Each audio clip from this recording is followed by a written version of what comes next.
Could you speak more broadly on how the Cold War affected the meanings of American freedom? Like other great moments in American history, great events, the World War I, World War II, the Civil War, the Cold War, which was not a fighting war except in some places, did strongly affect freedom.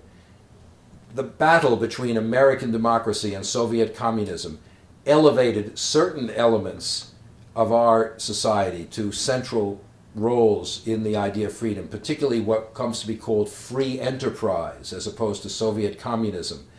Free enterprise, capitalism, market economics becomes essential to the idea of freedom, which it hadn't been in the New Deal era. It also, the language of freedom reverberates throughout the society. This is the free world. We are fighting the unfree world. The president gives medals of freedom to foreign leaders who are on our side.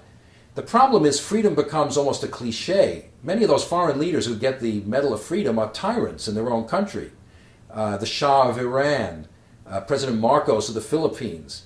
But they're on our side in the Cold War, and therefore somehow they're hailed as great defenders of freedom. So the Cold War elevates freedom to an even more central role than it had, but it also makes the United States the ally in many parts of the world with governments that suppress the freedom of their own people. And that contradiction will eventually blow up in the 1960s.